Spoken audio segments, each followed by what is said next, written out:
She was glowing these days, and I told myself that was enough.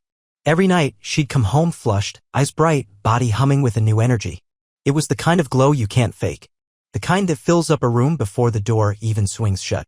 I told myself it was the workouts. The new gym she joined. The early mornings she suddenly embraced, the extra vitamins lined up in the kitchen like little soldiers. "You look amazing," I'd say, meaning it, needing her to believe I meant it. She'd spin around for me, arms outstretched, grinning wide. Sometimes she'd laugh when I clapped for her, and I'd laugh too, a little too loudly maybe, drowning out the part of me that noticed her eyes never quite softened the way they used to. I chose not to see it. Love, after all, is stitched together from the things we agree not to notice. At night, when she fell into bed beside me, her skin smelled different. Sharper. Like a new perfume she hadn't mentioned buying. I pressed my face to her hair and inhaled, convincing myself it was just the gym soap. Just a new shampoo. Just life shifting the way it always does. I was proud of her. I was happy for her. I was terrified too, but the terror stayed quiet, tucked behind the smile I wore like armor. Sometimes I'd wake up and find her already gone. Her side of the bed still warm. A ghost of a kiss lingering on my forehead, or sometimes not at all. I'd tell myself that meant she was busy, not distant. That her hurry was proof of ambition, not absence. Because the alternative, the thing that gnawed at the edges of my mind in the slow, bruised hours of dawn, was too much to face. I never asked why she was glowing. Because I already knew. And I wasn't ready to lose the light. The distance between us grew, measured not in arguments, but in silences. She started leaving earlier. Coming back later. Not dramatically, not with slamming doors or missed anniversaries, just a slow, creeping drift. Like a tide pulling away from the shore so subtly that you only realize you're stranded when the water's already a memory. Saturday mornings used to smell like coffee and buttered toast, sunlight pooling on the kitchen tiles as we debated who had to get dressed first. Now the house stayed cool and empty, the counter bare except for her half-drained protein shake and a stray receipt from a place I'd never heard of. At first, I made excuses for her. A new fitness regimen. Personal growth. The sort of phase couples grow through, not apart. But then her phone, once abandoned on the couch, slipping between cushions, buzzing harmlessly with group texts, became an extension of her hand. Always face down. Always on silent. I noticed. Of course I noticed. Noticing became my new morning ritual, sharper than coffee, heavier than sleep. But noticing felt dangerous, like pressing on a bruise just to see how deep the pain could go. Like pulling at a loose thread and feeling the whole sweater, the whole life, come apart in your hands. So instead I smiled. I asked about her new personal bests. I admired the new hardness of her arms when she flexed, laughing as if daring me to keep up. I laughed too. I kissed her forehead and told her how proud I was. And somewhere deep inside, a small, tired voice, one I tried my best to silence, whispered, "She's running somewhere you can't follow." Maybe she didn't even realize it yet. Maybe she thought she was running towards something, a goal, a better version of herself, and not away from me. But late at night, when her breathing evened out and I lay staring at the ceiling, counting the spaces between her heartbeats, I knew. She wasn't chasing a dream. She was escaping a life that still had my name on it. She still talked to me. Just differently. She told me about calorie splits, PRs, core stability, a vocabulary of numbers and discipline, bright and polished, stripped of the messy softness we used to share. I listened. I nodded at all the right moments, smiled when she rattled off her new personal bests, learned to admire the calluses on her palms like they were old friends instead of fresh strangers. But somewhere between the macros and the foam rollers, the words that once built bridges between us, the quiet confessions, the half-formed dreams, the private jokes whispered under covers crumbled into dust. She spoke, but it was like hearing her through a thick pane of glass, muted, distorted, close enough to touch yet hopelessly out of reach. Sometimes I caught glimpses of the woman I'd fallen in love with. A tilt of her head when she laughed. A pause before she answered. But each time it was as if she remembered herself too late, retreating back behind a wall I couldn't see, let alone breach. At night, when the lights were off and the house lay breathing quietly around us, the distance grew tangible. She still slept beside me, but her body curled farther away, inch by inch, as if even unconscious she was searching for more space. I told myself it was natural. People change. Couples adapt. But evolution, I realized, isn't supposed to feel like abandonment. Evolution is supposed to be growth together, reaching out, not recoiling. I lay there most nights, wide-eyed in the darkness, wondering when the shift had started. Was it the first missed dinner? The first text she didn't answer right away? Or had it been even earlier, seated so deep and small I never saw it coming? The silence between us grew louder than any argument ever could. It howled in the spaces where once she would have whispered, "I love you." And worse, somewhere deep inside, a hollow ache took root, a terrible certainty that she wasn't just speaking a different language.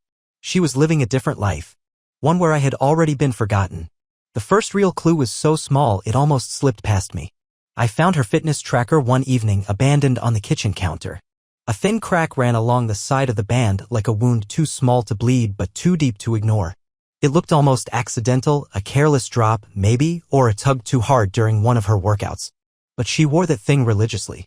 Every morning, every run, every sleep cycle meticulously recorded. It had become an extension of her, more constant than her wedding ring, more intimate than her own reflection. And now, there it was. Forgotten. Left behind like an old shopping list. I picked it up, feeling the broken edge under my thumb. It was stupid, really, a piece of plastic, some circuitry, numbers ticking away in cold silence. And yet the sight of it unnerved me. Like walking into a room and finding a window open you know you closed. Small. Insignificant. But it pulls at something primal, something buried deep that whispers, "This isn't right." I stared at it longer than I meant to, wondering if she even noticed it was gone. Wondering if she still cared about the miles logged, the calories burned, the neat little trophies blinking from the app she used to show me with such pride. And then a darker thought bloomed, slow, thick, inevitable. Maybe she didn't need proof of her effort anymore. Maybe the reward wasn't in the numbers now. Maybe it was in something else. Someone else. Someone whose approval didn't come in badges or step counts. Someone whose gaze made her glow in ways a plastic tracker never could. I set the band down carefully, like it might shatter with the wrong touch. Somewhere upstairs, I heard the creak of our bed as she moved, a quiet reminder that she was still here, at least physically. But standing in the dim kitchen light, I realized something hollow and final. She wasn't tracking progress anymore. She was tracking escape. Lies aren't always spoken. Sometimes they hang in the spaces between words. "How was training?" I asked casually, tossing the question into the late afternoon sunlight that spilled across our kitchen. She smiled, quick, tight, a reflex more than an emotion. "We focused on upper body today. I'm dead." The words tumbled out so smoothly that for a moment I almost believed them. I nodded, pretending not to notice the way she peeled the cap off a new water bottle, its surface pristine and slick under her fingers. The gym's logo was stamped across it, a bold, aggressive design, all sharp edges and promises of transformation. "Nice bottle," I said, voice light. She shrugged, sipping from it like it meant nothing. But I watched her throat move as she swallowed. I watched the way her hand gripped the bottle just a little too hard, like she needed an anchor. Later, when she dozed off on the couch, still in her workout gear, I went to move her gym bag from the back seat of the car. A harmless thing. A thoughtful thing. The bottle rolled out, clattering against the door frame with a hollow, traitorous sound. And then the smell hit me. Not sweat. Not energy drinks or chlorine from the gym showers. Cologne. Sharp. Expensive. Familiar in the way danger always is, a scent that didn't belong to me, didn't belong to us, curling into my lungs like smoke. I stood there, heart hammering stupidly, staring at the bottle like it had whispered a secret I wasn't ready to hear. Maybe it was nothing. Maybe a trainer sprayed something. Maybe it brushed against someone else's bag. Gyms are crowded. Things happen. Maybe. The word echoed around in my head, hollow and desperate. Maybe was the thin thread I clung to as the ground began to shift beneath me. I tucked the bottle back into her bag carefully, like burying something dead but not yet cold. When she woke later and smiled at me, that same tight, careful smile, I smiled back. Because love, I realized, isn't always a choice. Sometimes it's a habit you forget how to break. Even when the cracks are already spidering across everything you thought was real. The moment the world split open was utterly, horrifyingly mundane. I sat on the couch, half watching some late-night news, the kind that filled the room with harmless noise. Phone in hand. Mind on autopilot. Scrolling past reels and memes and faces of people I didn't really know anymore. I don't even remember stopping. I don't remember the thumb stutter that froze the feed. Just a flicker of motion. A laugh. A familiar tilt of the head. It was her. Someone from the gym had tagged her in a story, a quick, careless clip, the kind meant to disappear by morning. Her laugh, caught midburst, was unguarded, radiant. It hit me like a memory I hadn't realized I was still carrying. But she wasn't alone. Beside her, half-cropped by the camera, was him. The trainer. The one whose name she mentioned sometimes but never quite met my eyes when she did. His hand slid casually along her lower back, not possessive, not overt. Just familiar. The kind of touch you don't have to think about. The kind your body leans into without permission. And she did. Without a flinch, without hesitation. Their eyes locked just for a second, just long enough. Something passed between them, something private. Something raw and wordless. Something I was not meant to see. The living room buzzed, the lights too harsh, the news anchor's voice stretching into a thin, meaningless drone. I watched the clip again. And again. Each loop carving a little deeper. Laugh. Touch. Look. Laugh. Touch. Look. Outside, a car passed by, headlights sweeping briefly across the windows. Inside, the world I thought I knew unraveled quietly like stitches popping loose in a worn sweater. The news anchor kept talking. Something about a storm, about the markets, about anything, everything. I heard none of it. I just sat there, frozen, the phone heavy in my hand, the living room spinning ever so slightly around me. Not with anger. Not even grief. Just a terrible, hollow knowing. A quiet understanding that whatever story we had been telling ourselves, whatever promises we once whispered into the dark, had ended long before I saw the proof. I was just the last one to notice. I had built a fortress of denial. One video brought it all down.